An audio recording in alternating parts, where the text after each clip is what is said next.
प्यारे भक्तों, आज शनिवार का दिन शनिदेव को समर्पित है और आज का दिन शनिदेव को प्रसन्न करने के लिए सबसे विशेष दिन होता है। यदि आप शनि दोष से मुक्ति पाना चाहते हैं या शनि की साढ़े साती और उसके प्रभाव को कम करना चाहते हैं तो शनिवार के दिन कुछ मंत्रों का जाप करें। इन मंत्रों के प्रभाव से शनि शांत होते हैं और अपनी कृपा बरसाते हैं। इसके लिए आज हम आपको जो मंत्र सुनाने वाले हैं उस मंत्र का आपको आज के दिन जाप करना है। जब आप उस मंत्र का जाप करने लगेंगे तब स्वयं शनिदेव आप पर प्रसन्न होकर आपके ऊपर सदैव अपना आशीर्वाद बनाकर रखेंगे एवं आपके परिवार की रक्षा करेंगे। और यदि आप शनिदेव के इस मंत्र का जाप करने में असमर्थ हैं तो इसे अपने घर, ऑफिस, कार एवं किसी भी स्थान पर अपने मोबाइल पर चलाकर सुन सकते हैं। इस मंत्र को सुनने से भी आपको पूर्ण लाभ की प्राप्ति होगी। तो चलिए इस मंत्र की शुरुआत करते हैं, लेकिन उससे पहले अगर आप भी चाहते हैं कि आप पर शनिदेव महाराज की कृपा सदैव ऐसे ही बनी रहे तो इस वीडियो को दिल से एक लाइक अवश्य करें और आगे भी ऐसे ही वीडियो देखने के लिए हमारे चैनल आस्था ज्ञान को सब्सक्राइब करके कमेंट में ओम शनि शनिश्चराय नमः लिखना बिल्कुल ना भूलें। तो प्रिय भक्तों, मंत्र यह है। ॐ नीलाञ्जन समाभासं रविपुत्रं यमाग्रजं छायामार्तण्डसम्भुतं तं नमामि शनिश्चरम्। ॐ नीलाञ्जन समाभासं रविपुत्रं यमाग्रजं छायामार्तण्डसम्भुतं तं नमामि शनिश्चरम्। ॐ नीलाञ्जन समाभासं रविपुत्रं यमाग्रजं छायामार्तण्डसम्भुतं तं नमामि शनिश्चरम्। ॐ नीलाञ्जन समाभासं रविपुत्रं यमाग्रजं छायामार्तण्डसम्भुतं तं नमामि शनिश्चरम्। ॐ नीलाञ्जन समाभासं रविपुत्रं यमाग्रजं छायामार्तण्डसम्भुतं तं नमामि शनिश्चरम्। ॐ नीलाञ्जन समाभासं रविपुत्रं यमाग्रजं छायामार्तण्डसम्भुतं तं नमामि शनिश्चरम्। ॐ नीलाञ्जन समाभासं रविपुत्रं यमाग्रजं छायामार्तण्डसम्भुतं तं नमामि शनिश्चरम्। ॐ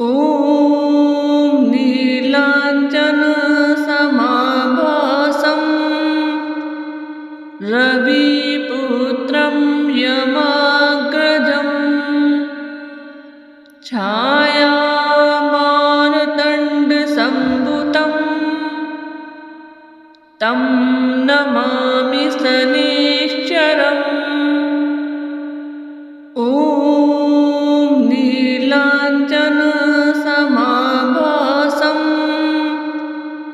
रविपुत्रं यमाग्रजम् छायामानदण्डसम्भुतं तं नमामि शनैश्चरम्। ॐ नीलाञ्जनसमाभासं रविपुत्रं यमाग्रजम् छायामानदण्डसम्भुतं तं नमामि शनैश्चरम्। ॐ नीलाञ्जनसमाभासं रविपुत्रं यमाग्रजम् छायामानदण्डसम्भुतं तं नमामि शनैश्चरम्। ॐ नीलाञ्जनसमाभासं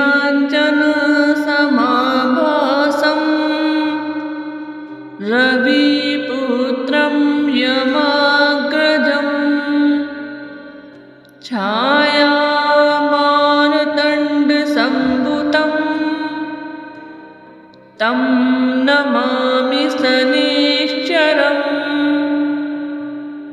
ॐ नीलाञ्जनसमाभासं रविपुत्रं यमाग्रजम् छायामानदण्डसम्भुतं तं नमामि शनैश्चरम्। ॐ नीलाञ्जनसमाभासं रविपुत्रं यमाग्रजम् छायामानदण्डसम्भुतं तं नमामि शनैश्चरम्। ॐ नीलाञ्जनसमाभासं रविपुत्रं यमाग्रजम् छायामानदण्डसम्भुतं तं नमामि शनैश्चरम्।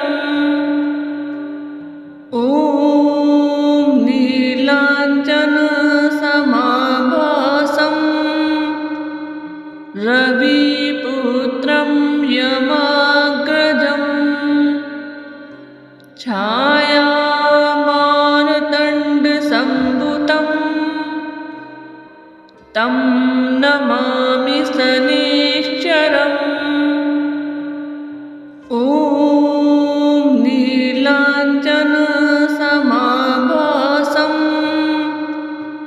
रविपुत्रं यमाग्रजम् छायामानदण्डसम्भुतं तं नमामि शनैश्चरम्। ॐ नीलाञ्जनसमाभासं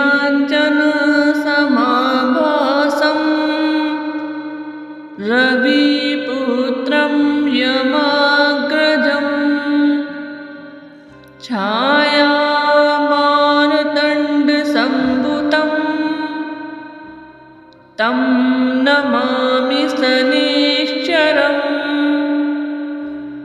ॐ नीलाञ्जनसमाभासं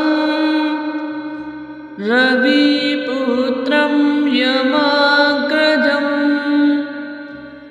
छायामानदण्डसम्भुतं तं नमामि शनैश्चरम्।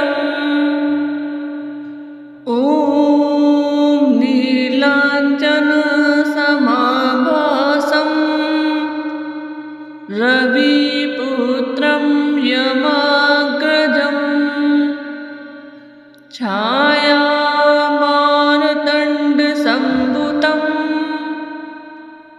तं नमामि शनैश्चरम्।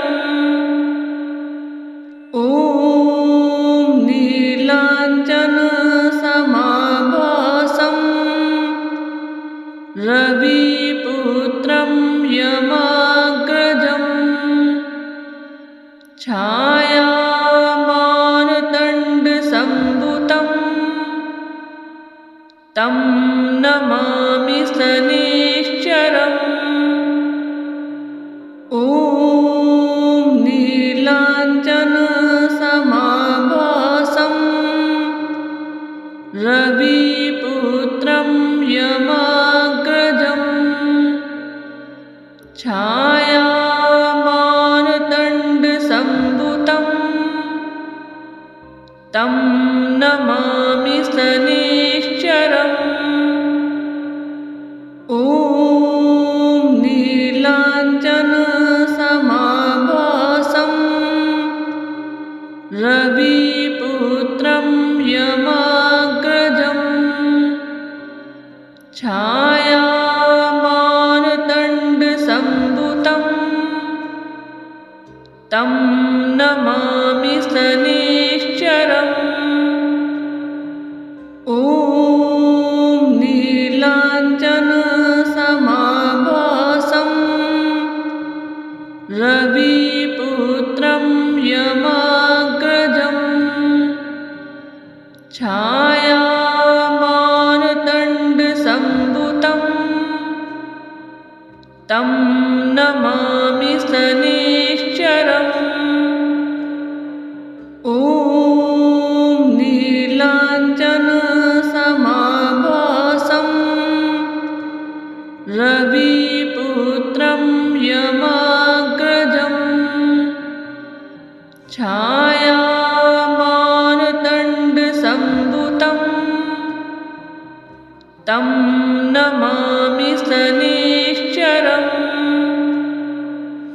ॐ नीलाञ्जनसमाभासं रविपुत्रं यमाग्रजम् छायामार्तण्डसम्भुतं तं नमामि शनैश्चरम्। ॐ नीलाञ्जनसमाभासं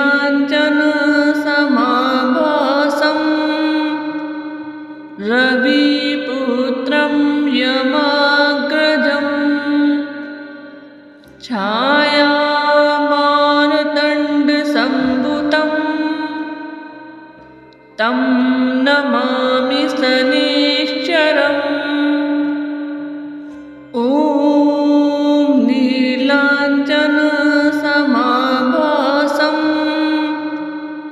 रविपुत्रं यमाग्रजम् छायामार्तण्डसम्भुतं तं नमामि शनैश्चरम्। ॐ नीलाञ्जनसमाभासं रविपुत्रं यमाग्रजम् छायामार्तण्डसम्भुतं तं नमामि शनैश्चरम्। ॐ नीलाञ्जनसमाभासं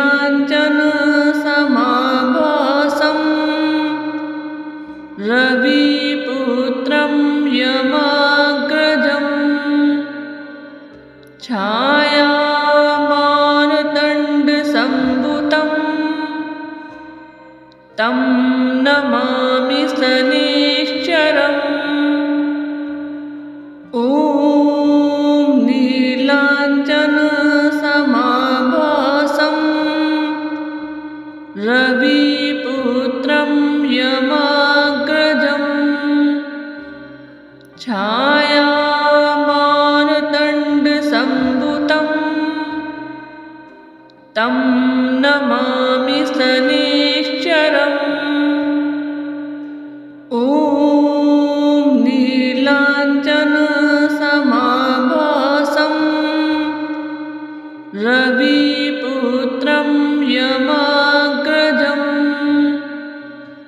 छायामानदण्डसम्भुतं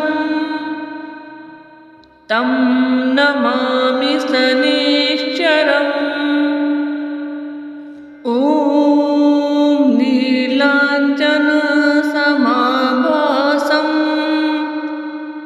रविपुत्रं यमाग्रजम् छायामानदण्डसम्भुतं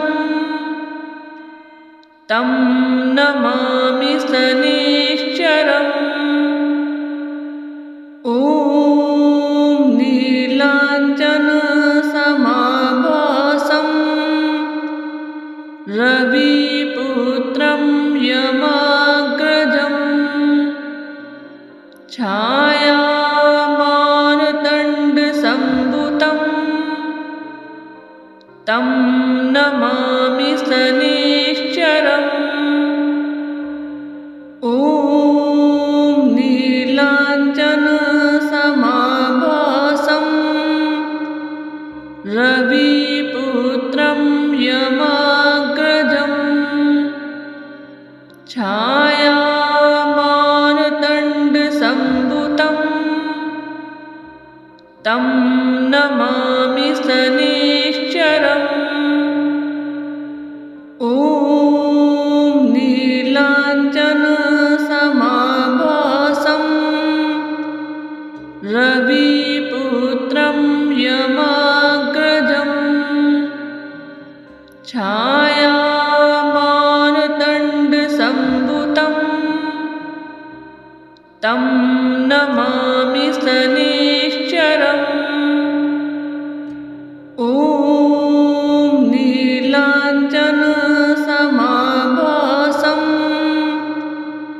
रविपुत्रं यमाग्रजम्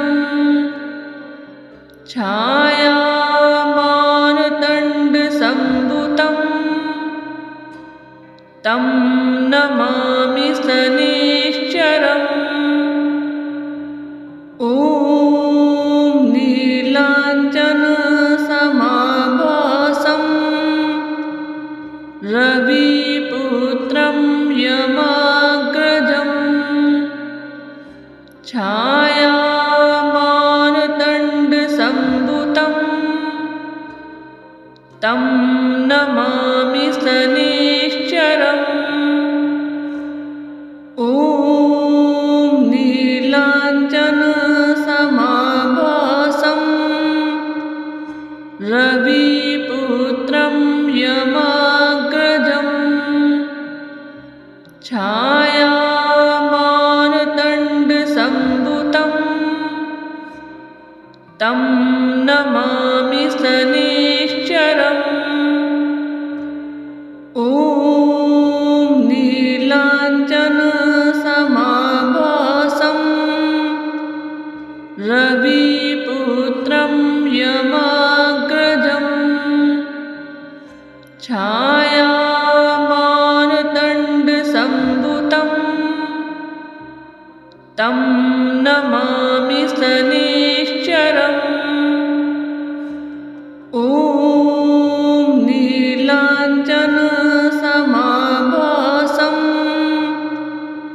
रविपुत्रं यमाग्रजम् छायामानदण्डसम्भुतं तं नमामि शनैश्चरम्। ॐ नीलाञ्जनसमाभासं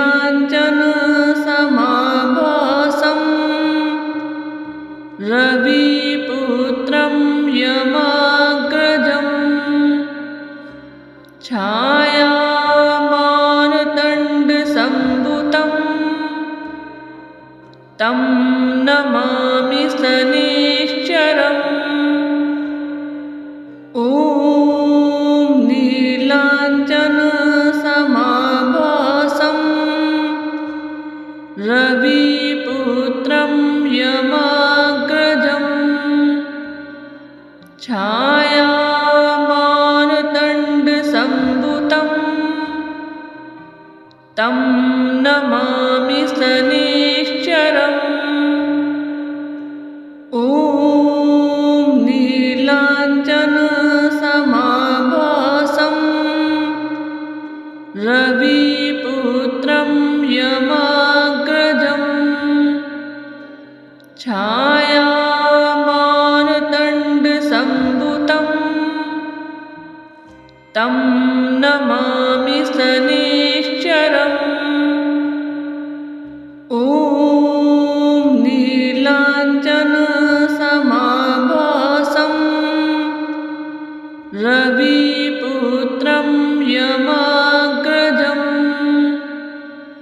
छायामार्तण्डसम्भुतं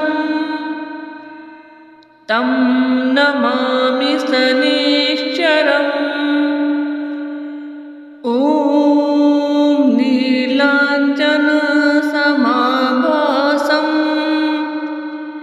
रविपुत्रं यमाग्रजम् छायामार्तण्डसम्भुतं तं नमामि शनैश्चरम्। ॐ नीलाञ्जनसमाभासं रविपुत्रं यमाग्रजम् छायामार्तण्डसम्भुतं तं नमामि शनैश्चरम्। ॐ नीलाञ्जनसमाभासं रविपुत्रं यमाग्रजम् छायामार्तण्डसम्भुतं तं नमामि शनैश्चरम्। ॐ नीलाञ्जनसमाभासं रविपुत्रं यमाग्रजम् छायामार्तण्डसम्भुतं तं नमामि शनैश्चरम्। ॐ नीलाञ्जनसमाभासं रविपुत्रं यमाग्रजम् छायामार्तण्डसम्भुतं तं नमामि शनैश्चरम्।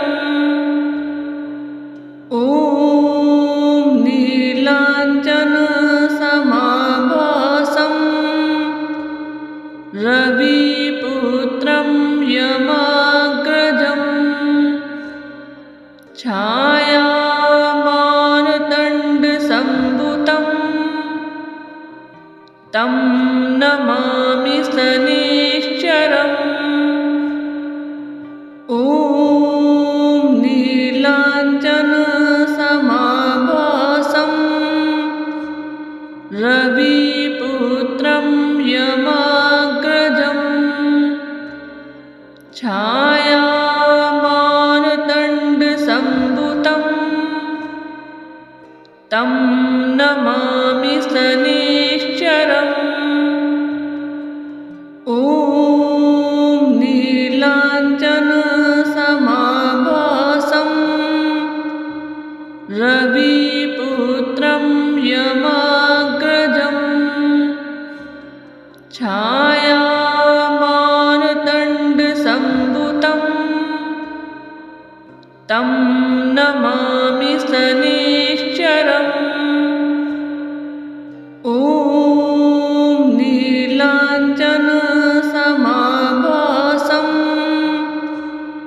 रविपुत्रं यमाग्रजम् छायामार्तण्डसम्भुतं तं नमामि शनैश्चरम्। ॐ नीलाञ्जनसमाभासं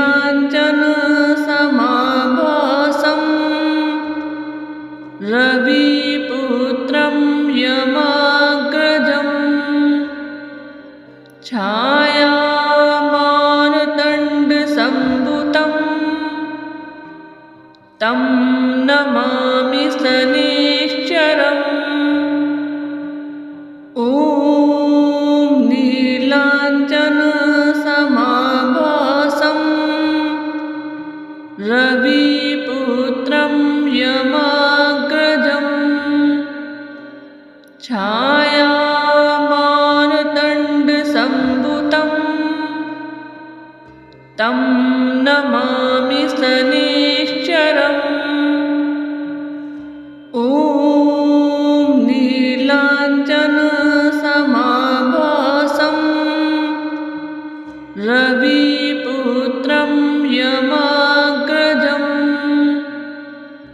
छायामानदण्डसम्भुतं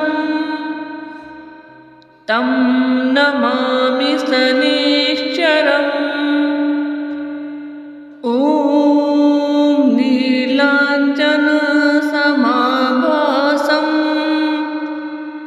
रविपुत्रं यमाग्रजम् छायामानदण्डसम्भुतं तं नमामि शनैश्चरम्। ॐ नीलाञ्जनसमाभासं रविपुत्रं यमाग्रजम् छायामानदण्डसम्भुतं तं नमामि शनैश्चरम्। ॐ नीलाञ्जनसमाभासं रविपुत्रं यमाग्रजम् छायामानदण्डसम्भुतं तं नमामि शनैश्चरम्। ॐ नीलाञ्जनसमाभासं रविपुत्रं यमाग्रजम् छायामानदण्डसम्भुतं तं नमामि शनैश्चरम्। ॐ नीलाञ्जनसमाभासं रविपुत्रं यमाग्रजम् छायामानदण्डसम्भुतं तं नमामि शनैश्चरम्। ॐ नीलाञ्जनसमाभासं रविपुत्रं यमाग्रजम् छायामानदण्डसम्भुतं तं नमामि शनैश्चरम्। ॐ नीलाञ्जनसमाभासं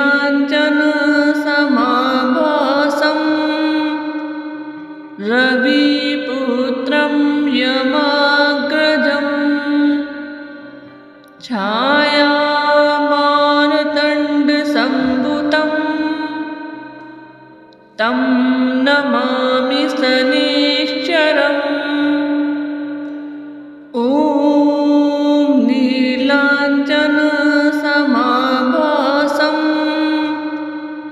रविपुत्रं यमाग्रजम् छायामानदण्डसम्भुतं तं नमामि शनैश्चरम्। ॐ नीलाञ्जनसमाभासं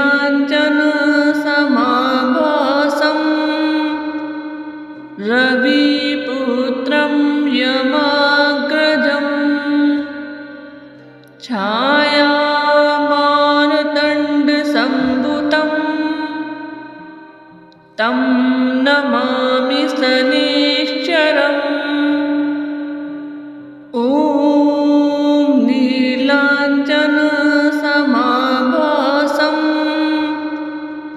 रविपुत्रं यमाग्रजम् छायामानदण्डसम्भुतं तं नमामि शनैश्चरम्। ॐ नीलाञ्जनसमाभासं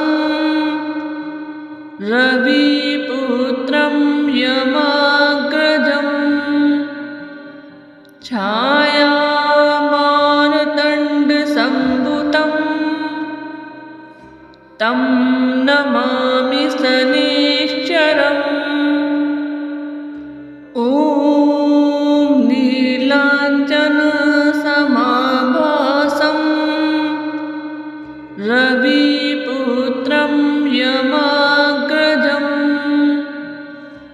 छायामार्तण्डसम्भुतं तं नमामि शनैश्चरम्। ॐ नीलाञ्जनसमाभासं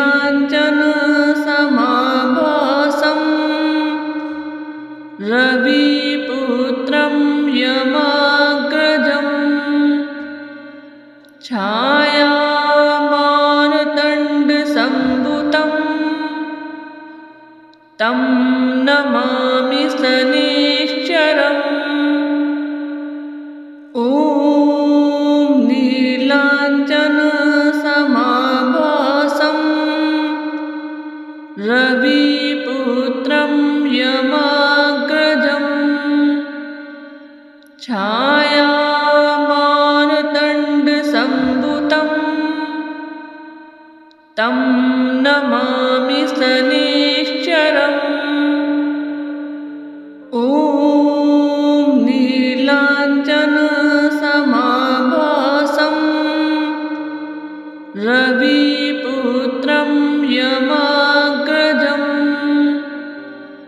छायामार्तण्डसम्भुतं तं नमामि शनैश्चरम्।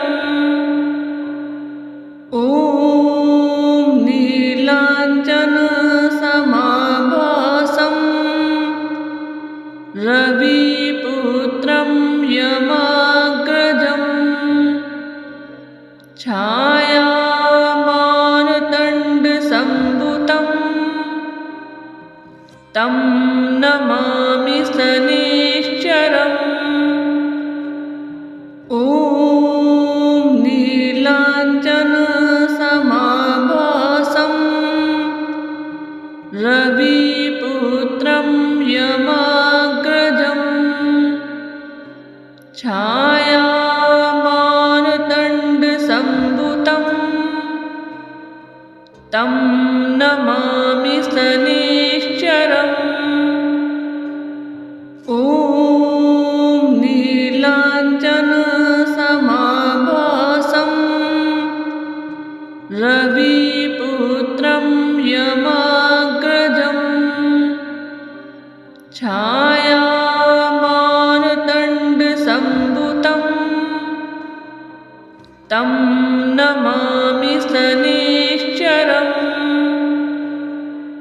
ॐ नीलाञ्जनसमाभासं रविपुत्रं यमाग्रजम् छायामार्तण्डसम्भुतं तं नमामि शनैश्चरम्। ॐ नीलाञ्जनसमाभासं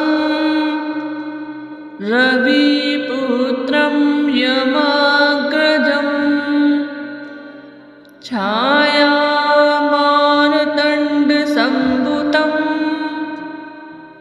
तं नमामि शनैश्चरम्। ॐ नीलाञ्जनसमाभासं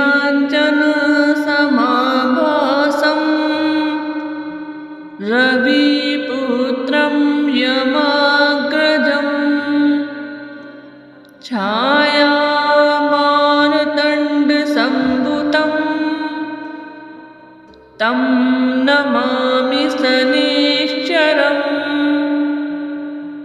ॐ नीलाञ्जनसमाभासं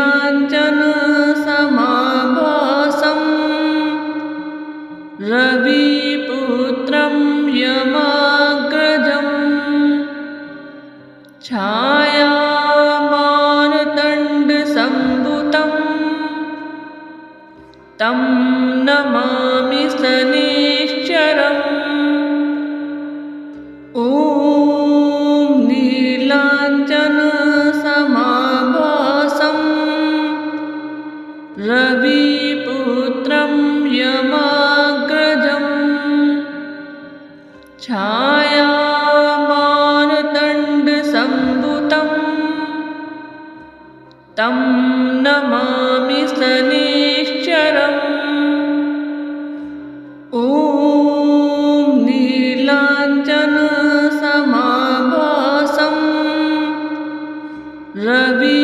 रविपुत्रं यमाग्रजम्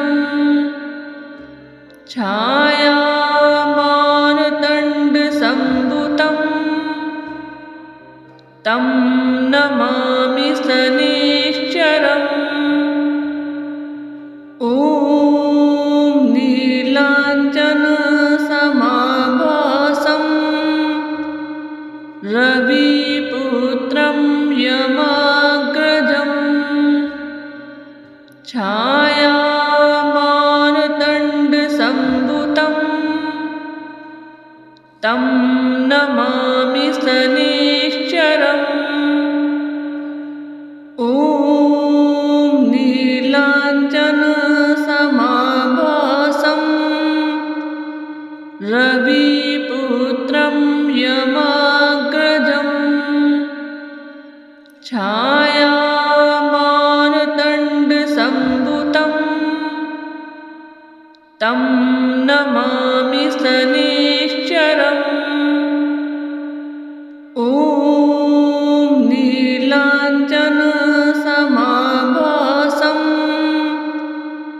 रविपुत्रं यमाग्रजम् छायामार्तण्डसम्भुतं तं नमामि शनैश्चरम्। ॐ नीलाञ्जनसमाभासं रविपुत्रं यमाग्रजम् छायामार्तण्डसम्भुतं तं नमामि शनैश्चरम्। ॐ नीलाञ्जनसमाभासं रविपुत्रं यमाग्रजम्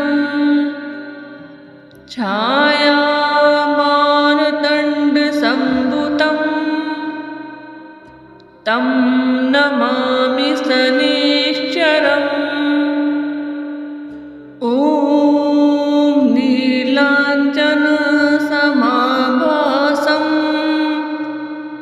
रविपुत्रं यमाग्रजम्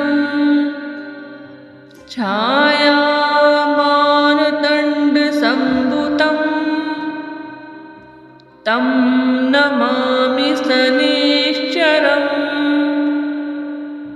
ॐ नीलाञ्जनसमाभासं रविपुत्रं यमाग्रजम् छायामार्तण्डसम्भुतं तं नमामि शनैश्चरम्। ॐ नीलाञ्जनसमाभासं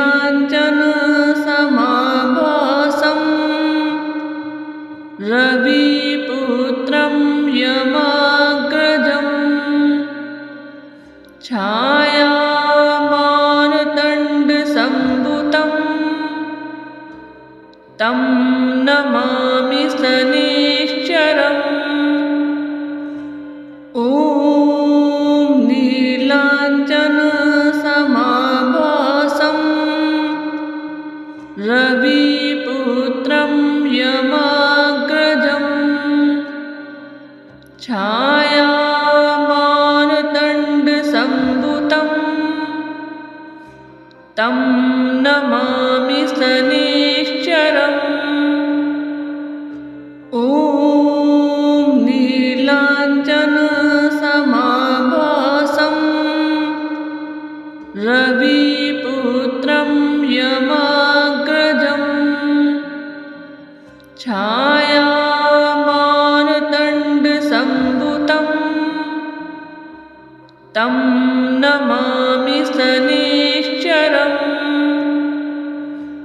ॐ नीलाञ्जनसमाभासं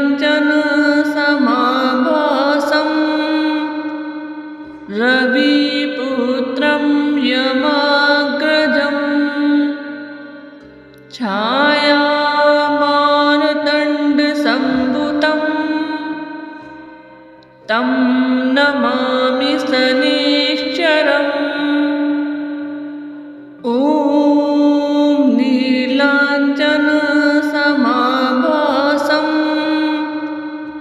रविपुत्रं यमाग्रजम् छायामार्तण्डसम्भुतं तं नमामि शनिश्चरम्। ॐ नीलाञ्जनसमाभासं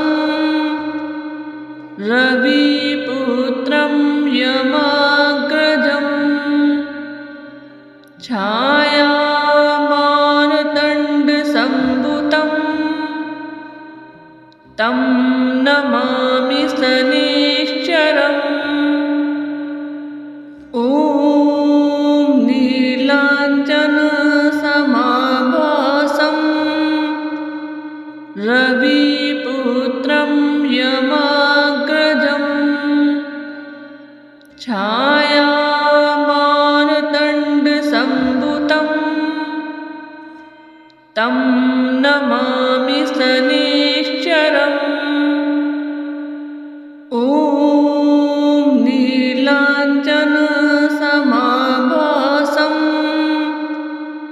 रविपुत्रं यमाग्रजम्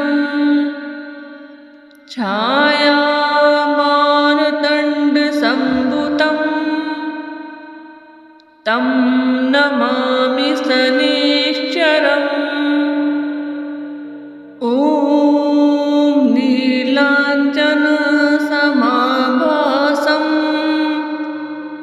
रविपुत्रं यमाग्रजम् छायामार्तण्डसम्भुतं तं नमामि शनिश्चरम्। ॐ नीलाञ्जनसमाभासं रविपुत्रं यमाग्रजम् छायामार्तण्डसम्भुतं तं नमामि शनिश्चरम्। ॐ नीलाञ्जनसमाभासं रविपुत्रं यमाग्रजम् छायामार्तण्डसम्भुतं तं नमामि शनिश्चरम्। ॐ नीलाञ्जनसमाभासं रविपुत्रं यमाग्रजम् छायामार्तण्डसम्भुतं तं नमामि शनिश्चरम्। ॐ नीलाञ्जनसमाभासं रविपुत्रं यमाग्रजम् छायामार्तण्डसम्भुतं तं नमामि शनिश्चरम्। ॐ नीलाञ्जनसमाभासं रविपुत्रं यमाग्रजम् छायामार्तण्डसम्भुतं तं नमामि शनिश्चरम्। ॐ नीलाञ्जनसमाभासं रविपुत्रं यमाग्रजम् छायामार्तण्डसम्भुतं तं नमामि शनिश्चरम्। ॐ नीलाञ्जनसमाभासं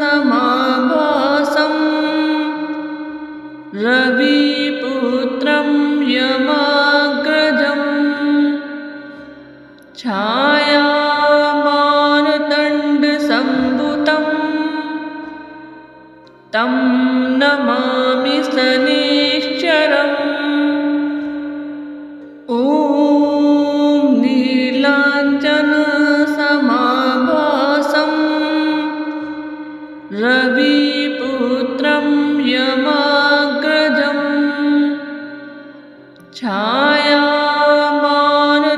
छायामार्तण्डसम्भुतं तं नमामि शनैश्चरम् ॐ नीलाञ्जनसमाभासं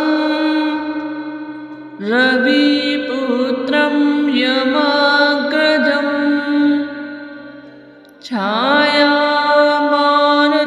छायामार्तण्डसम्भुतं तं नमामि शनैश्चरम् ॐ नीलाञ्जनसमाभासं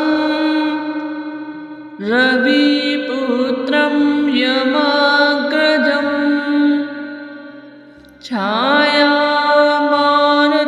छायामार्तण्डसम्भुतं तं नमामि शनैश्चरम् ॐ नीलाञ्जनसमाभासं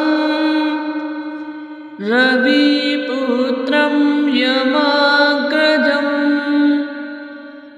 छायामार्तण्डसम्भुतं तं नमामि शनैश्चरम्